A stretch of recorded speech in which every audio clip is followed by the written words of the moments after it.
this is A Servant's Walk here with a verse mapping tutorial. So this template I'm using here, you can get in the show notes. There's a link to download it.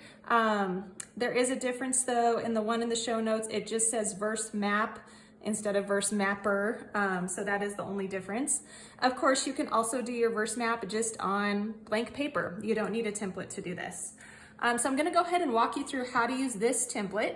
Of course, obvious, you put the verse you're looking at and the date. So for those of you new to verse mapping, with verse mapping, you're really digging into one particular verse and you're looking into the meaning, into the words, what it's saying to you, and you're just digging into that verse.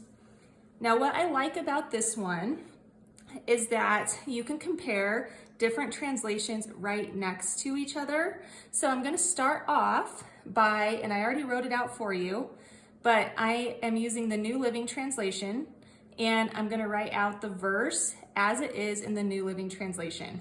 Now, why I do it this way, right now I'm reading the One Year Bible, and I started off reading the One Year Bible in the New King James Version. And I did great with the New Testament and Psalms and Proverbs in the New King James Version. But if I'm being honest, in the Old Testament, I was having a hard time staying focused with the New King James Version. If I'm just looking at a verse, I can do fine. But when I'm just like reading the text out in a plan like this, in a one-year plan, it's hard for me to focus as well. So I switched to the New Living Translation. It's a little easier to read in more modern language. But with that, while I'm reading, I like to pull out verses and compare them to New King James Version, ESV version. So I write these out.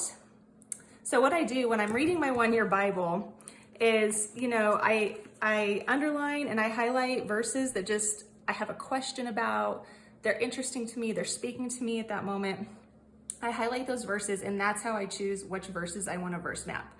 Other people have different ways they choose their verses. There's no right or wrong way, right? Any verse is great to verse map with. So the one I'm choosing for today's demonstration, 1 Corinthians 15:22, New Living Translation. Just as everyone dies because we all belong to Adam, everyone who belongs to Christ will be given new life. Now, if you compare that, ESV and New King James Version are very similar. For as in Adam all die, even so in Christ all shall be made alive. As you can see, the ESV version is very similar to the New King James Version. And what I do from here, guys, is I start highlighting words that I want to go deeper into their meaning. And not to jump around, but just looking at the rest of this verse map, you can see we have context. So when you're reading, you want to know who wrote it, when they wrote it, who were they writing to, and why. You also have a space here for the chapter summary. So I like that because it puts things even into more context. So I'm going to summarize the chapter that I pulled this from, which is 1 Corinthians 15. Of course, how it applies to your life. Cross references is where else in the Bible can I find verses that say something similar. And of course, the prayer. I did already write out the prayer. Normally I do this at the end, but the prayer is a personal part, so I didn't, write this out live on camera. I went ahead and wrote this out before starting my verse map, and usually I do it at the end. But I had already kind of gone through this in my head since I was doing a video about it, so I had a prayer in mind. So a lot of times after I write out the verses in the different translations, before I start mapping out the words, I fill in the context. So who wrote it? You can get this information from a lot of different places. A lot of Bibles will have at the beginning of the chapters, they'll have just like a brief history of like who did write it, when was it written. So sometimes you can find that in your Bible. Other places, okay, I'll be honest, I use ChatGPT a lot for this. As with any new technology, you want to be mindful and use discernment when you're using a new technology. And I think ChatGPT is helpful when you're looking at very factual information. Now, of course, I'm not going to use ChatGPT to ask for advice or things like that. I go to my church group for that. I go to my husband, I go to my pastor, I go to the Bible, I go to God. So you want to be careful with ChatGPT, but I think it's very useful when you're just looking for straight factual information. So who wrote it? The Apostle Paul wrote Corinthians. When did he write it? Probably around AD 55. Who to? He was writing to the church in Corinth. If you want some more information about that, you can pull that from the Blue Letter Bible app. Again, I'm using ChatGPT here, but this is a Greek port city with a lot of diversity at the time. So Greek port city, lots of diversity, which is interesting to me because that's kind of like the United States, right? A lot of diversity here, a lot of different cultures coming together. And why did he write it? Paul wrote this to correct misunderstanding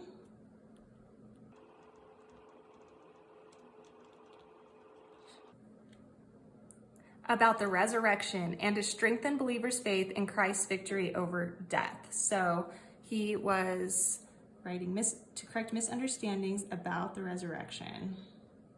And I'm just going to leave it at that because I read this chapter and that really is, to me, the main focus was misunderstandings and about the importance of it. So the why, you can get this yourself from reading the chapter.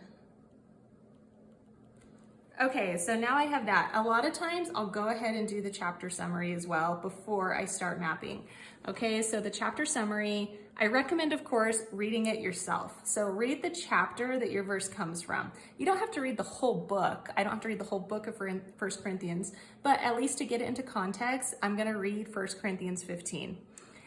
So I'm just gonna write out a summary really quick about what this is about.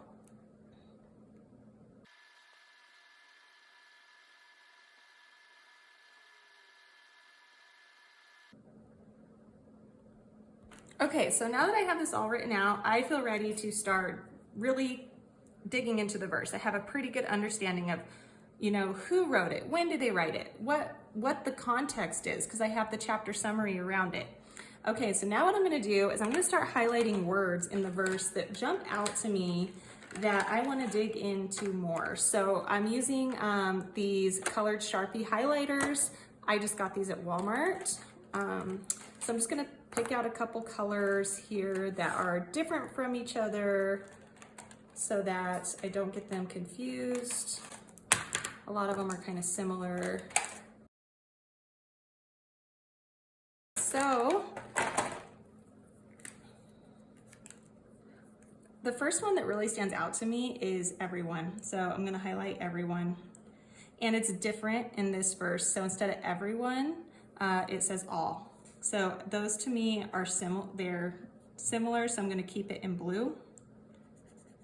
Okay, and then you can color one of these boxes blue. I just kind of color the edges blue of it. I don't color the whole box. So I just kind of do a little edge of it, and then I'm going to write those words over here, everyone and all. And I'm going to go back and I'm going to write the definitions to those in a second. Now I'm just going to switch colors. And one that stands out to me is belong. And it's very different, or not very different, but it's different because it says, just as everyone dies because we all belong to Adam, whereas this one says, for as in Adam. So instead of using the word belong, it says in, okay? And it says it here again, in Christ, whereas over here it says who belongs to Christ. So that to me is a little different. What does it mean to belong compared to being in, okay? Belonging to Christ versus being in Christ. Is there a difference in that? I think overall, these are saying the same things, but I like kind of pulling the different ways that the different translations are saying it.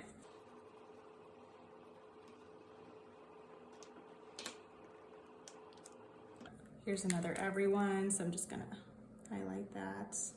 Okay, I'm going to, let me see, let me use a different color here. Okay, just as everyone dies, what exactly does it mean to die? I mean, of course, it's pretty obvious, like the ending of a life, but I want to look that up just to make sure that that's what it's referring to.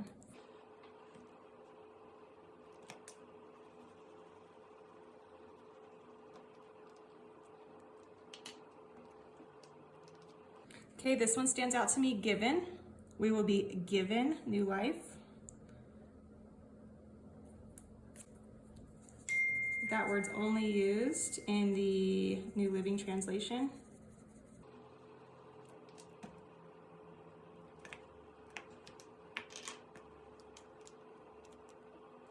Alive. We shall be made alive when we are in Christ. What does alive mean?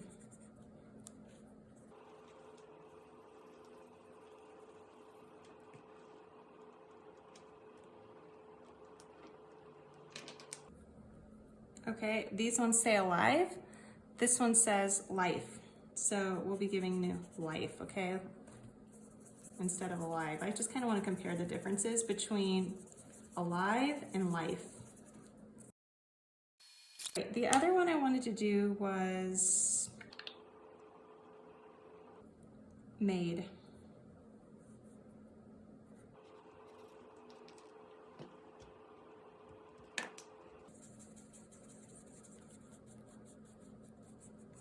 Now, some people also like to draw out arrows and, connect. For me, it just gets a little too much, but you can, draw the arrows as well. Okay, so now I'm going to look up these definitions. I'm just using the Merriam-Webster dictionary for this, but I am using ChatGPT to make it easier. So I'm asking ChatGPT, using the Merriam-Webster dictionary, define these words. So I'm just gonna go ahead and write those out, what that means.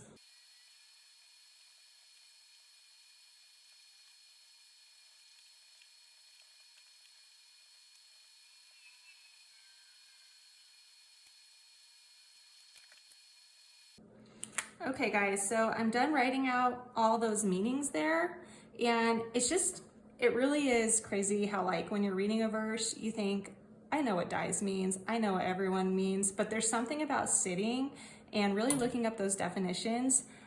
For instance, just as everyone dies, die means to cease to live, to pass from physical life, to expire. Because we all belong, to be in the property of a person, to be attached or bound by birth or allegiance to someone. So when you really start digging into the meaning behind these words,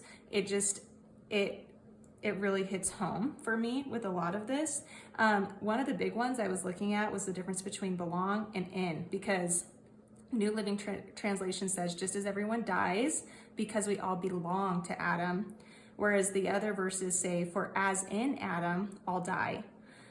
So belong and in seem very different to me, but looking up belong, like I said, to be the property of a person, to be attached or bound in allegiance. In means inclusion, so that's a little different, those meanings, but I guess overall the verses do mean the same thing, but that is a different way of saying it. So going through and doing that, it really does, for me, like I said, it hits home more, it creates, or, it shows a deeper meaning to me when I do that. Okay, so after I've done that, after I've done this and meditated on it, then I think about application. How does this apply to my life? How does this relate to me, right? So I'm gonna take a few seconds here, or minutes, and I'm gonna write that out.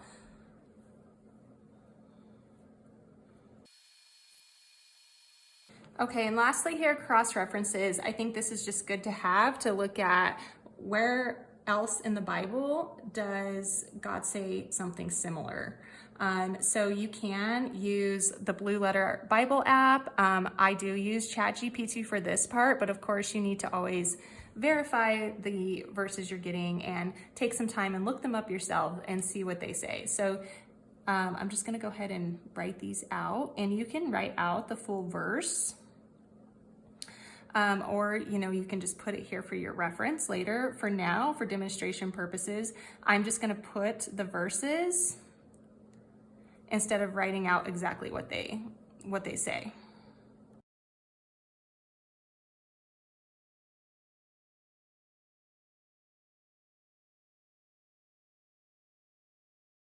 After you've gone through all this and you've taken the time and you've really meditated on it, that's when I would write out the prayer.